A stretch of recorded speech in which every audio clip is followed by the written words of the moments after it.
और देखिए, बंगाल में कांग्रेस और टीएमसी में तकरार जारी है लगातार। अधीर रंजन चौधरी ने ममता पर हमला बोला है। ममता अवसर की राजनीति करती। अधीर रंजन चौधरी का ममता बनर्जी पर यह वार। कांग्रेस को ममता की दया नहीं चाहिए। और क्या कुछ उन्होंने कहा है, सुनवाते हैं। कांग्रेस पार्टी अपनी ताकत पर चुनाव लड़ना जानते हैं। जो 2 सीटें हमारा कब्जे में है वो बीजेपी पार्टी और ममता बनर्जी को हरा के हम लोग कब्जे में लाए हैं।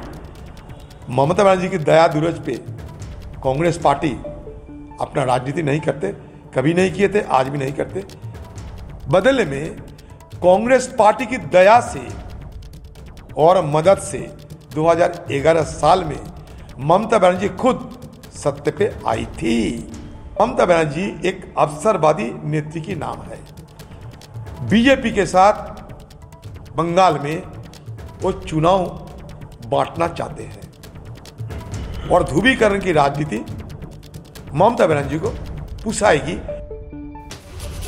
चलिए, तेज रफ्तार से खबरें आपने देखी और अब आगे बढ़ते हैं बुलेटिन में। पीएम मोदी ने राम मंदिर को लेकर जो प्रण लिया था, प्राण प्रतिष्ठा के साथ उसे पूरा कर दिया। कल दुनिया राम मंदिर में दुनिया ने अनुष्ठान देखा। पीएम मोदी की बातों को सुना। देश के दिग्गज और आम लोग ऐतिहासिक पल के साक्षी बने। पीएम मोदी ने अपने संदेश में न सिर्फ राम की मर्यादा की बात कही, बल्कि विरोधियों को समझाया और कहा कि राम आग नहीं है, राम ऊर्जा है, समाधान है। एक बार फिर पीएम मोदी का वो संदेश सुनिए और समझिए।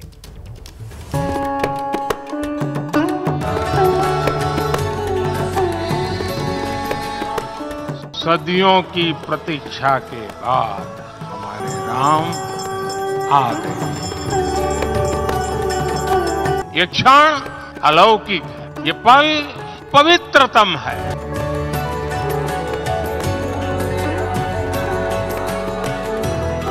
राम विवाद नहीं, राम समाधान है। राम सिर्फ हमारे नहीं है, राम तो सबके हैं।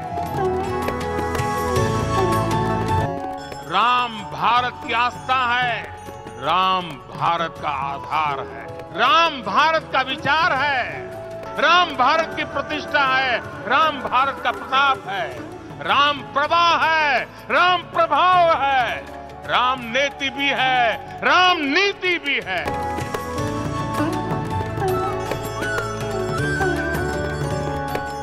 ये भव्य राम मंदिर साक्षी बनेगा भव्य भारत के अभ्युदय का, विकसित भारत का।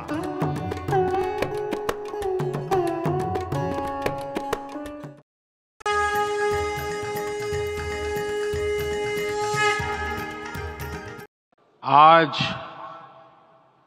हमारे राम आ गए हैं।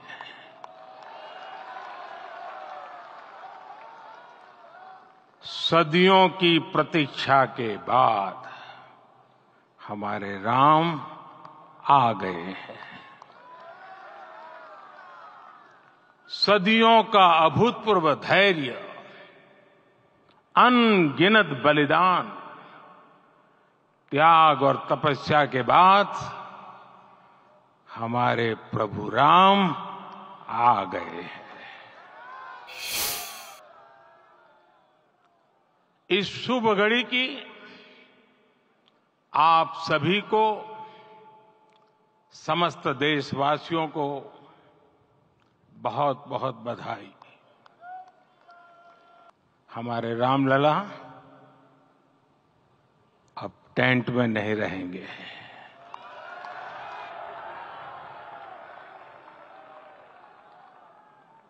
हमारे रामलला अब इस दिव्य मंदिर में रहेंगे।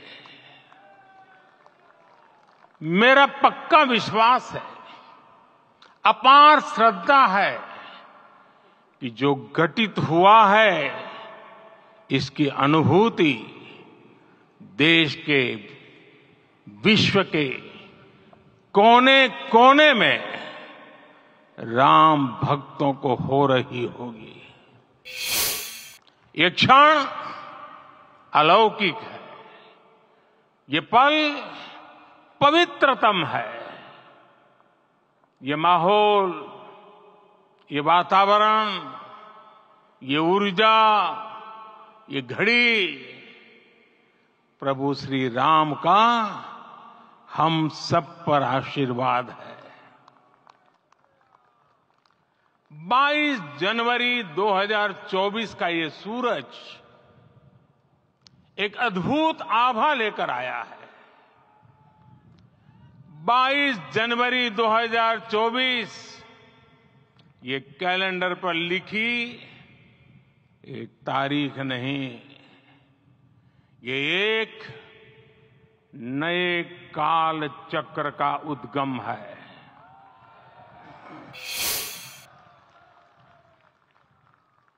राम मंदिर के भूमि पूजन के बाद से प्रतिदिन पूरे देश में उमंग और उत्साह बढ़ता ही जा रहा था। निर्माण कार्य देख देशवासियों में हर दिन एक नया विश्वास पैदा हो रहा था। आज हमें सदियों के उस धैर्य की धरोहर मिली है। आज हमें श्री राम का मंदिर मिला है। गुलामी की मानसिकता को तोड़कर उठ खड़ा हो राष्ट्र। अतीत के हर दंश से हौसला लेता हुआ राष्ट्र ऐसे ही नव इतिहास का सृजन करता है।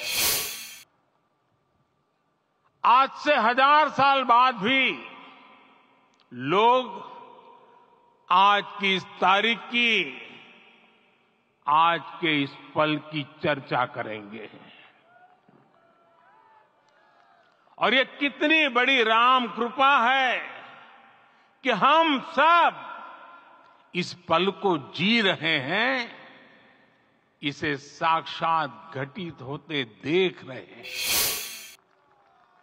आज दिन दिशाएं, दिग दिगंत सब दिव्यता से परिपूर्ण है।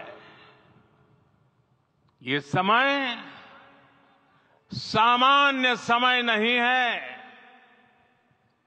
ये काल के चक्र पर सर्वकालिक शाही से अंकित हो रही अमिट स्मृति रेखाएं हैं।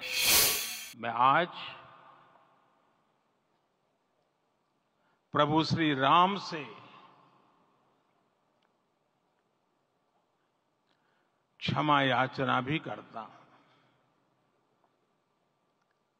हमारे पुरुषार्थ, हमारे त्याग, तपस्या में कुछ तो कमी रह गई होगी कि हम इतनी सदियों तक ये कार्य कर नहीं पाए। आज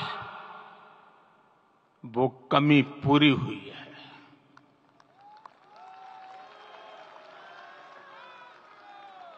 मुझे विश्वास है प्रभु राम आज हमें अवश्य क्षमा करेंगे।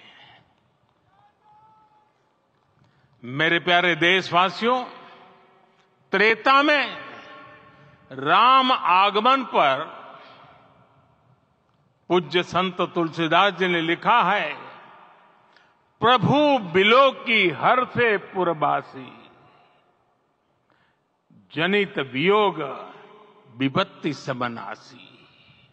अर्थात प्रभु का आगमन देकर ही सब अयोध्यावासी, समग्र देशवासी हर्ष से भर गए।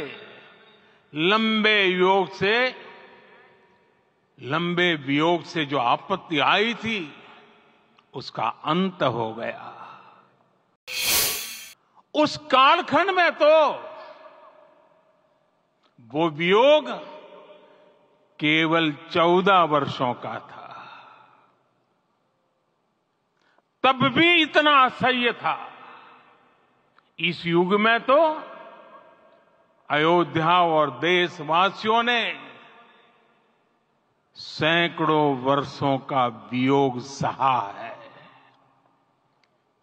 हमारी कई कई पीढ़ियों ने वियोग सहा है। भारत के तो संविधान में उसकी पहली प्रति में भगवान राम विराजमान है।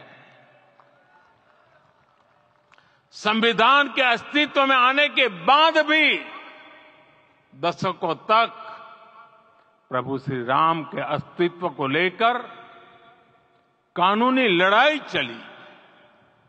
मैं आभार व्यक्त करूंगा भारत की न्यायपालिका का, जिसने न्याय की लाज रख ली।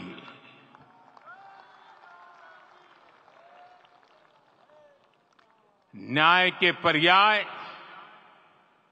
प्रभु राम का मंदिर भी न्यायबद्ध तरीके से ही बना।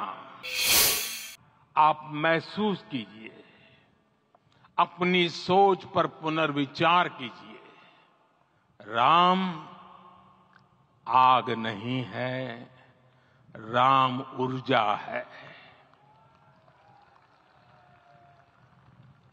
राम विवाद नहीं, राम समाधान है। राम सिर्फ हमारे नहीं है, राम तो सबके हैं।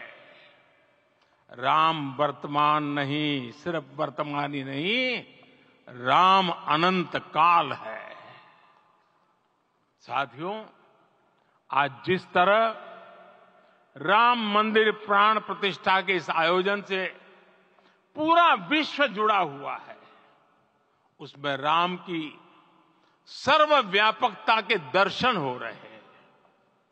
जैसा उत्सव भारत में है, वैसा ही अनेक देशों में है। आज अयोध्या का यह उत्सव रामायण की उन वैश्विक परंपराओं का भी उत्सव बना है। रामलला की ये प्रतिष्ठा वसुधैव कुटुंबकम के विचार की भी प्रतिष्ठा है। और देखिए, बंगाल में कांग्रेस और टीएमसी में तकरार जारी है लगातार। अधीर रंजन चौधरी ने ममता पर हमला बोला है। ममता अवसर की राजनीति करती है। अधीर रंजन चौधरी का ममता बनर्जी पर यह वार। कांग्रेस को ममता की दया नहीं चाहिए, और क्या कुछ उन्होंने कहा है, सुनवाते हैं। कांग्रेस पार्टी अपनी ताकत पर चुनाव लड़ना जानते हैं। जो 2 सीटें हमारा कब्जे में है, वो बीजेपी पार्टी और ममता बनर्जी को हरा के हम लोग कब्जे में लाए हैं। ममता बनर्जी की दया दूरज पे कांग्रेस पार्टी अपना राजनीति नहीं करते, कभी नहीं किए थे, आज भी नहीं करते। बदले में कांग्रेस पार्टी की दया से और मदद से 2011 साल में ममता बनर्जी खुद सत्ता पे आई थी। ममता बनर्जी एक अवसरवादी नेत्री की नाम है। बीजेपी के साथ बंगाल में वो चुनाव बांटना चाहते हैं और ध्रुवीकरण की राजनीति ममता बनर्जी को पुसाएगी। भारत जोड़ो न्याय यात्रा में गुवाहाटी में पुलिस से भिड़े कांग्रेस के कार्यकर्ता। शहर के अंदर यात्रा की इजाजत न मिलने पर जमकर हंगामा हुआ। असम में राहुल गांधी के खिलाफ एफआईआर दर्ज करने के निर्देश। सीएम हेमंत बिस्वा शर्मा ने डीजीपी को दिया निर्देश। भीड़ को उकसाने और ट्रैफिक नियम पर नहीं मानने पर शिकायत। भारत जोड़ो न्याय यात्रा के दौरान जनता को संबोधित करते हुए बोले राहुल गांधी, कहा आरएसएस बीजेपी आपके इतिहास को मिटाने की कोशिश कर रही है। बेंगलुरु में कांग्रेस कार्यकर्ताओं का विरोध प्रदर्शन। असम सरकार के खिलाफ नारेबाजी। शहर के अंदर यात्रा की इजाजत न देने का विरोध किया। जेडीयू नेताओं को 30 जनवरी को राहुल की रैली में नीतीश के कार्यक्रम की नहीं है जानकारी। मंत्री जमा खान ने खबरों को खारिज किया। कल कांग्रेस की तरफ से दी गई थी जानकारी। पूर्णिया रैली की जानकारी न होने के जमा खान के बयान पर भड़की कांग्रेस। प्रेमचंद्र मिश्र ने कहा, जिन जेडीयू नेताओं को राहुल की रैली में नीतीश के शामिल की जानकारी नहीं, वो मुख्यमंत्री से बात करने के बाद बयान दें। मंत्री विजय चौधरी के साथ अचानक गवर्नर से मिलने पहुंचे नीतीश कुमार। 40 मिनट तक हुई बातचीत। गुजरात के गांधीनगर में राष्ट्रीय फोरेंसिक विज्ञान विश्वविद्यालय के कार्यक्रम में शामिल हुए गृह मंत्री अमित शाह। कहा, पूरी प्रक्रिया को आधुनिक बनाने की कोशिश जारी। गुजरात के गांधीनगर में बीजेपी अध्यक्ष जेपी नड्डा ने लोकसभा कार्यालय का उद्घाटन किया। मुख्यमंत्री भूपेंद्र पटेल और गुजरात बीजेपी रहे मौजूद।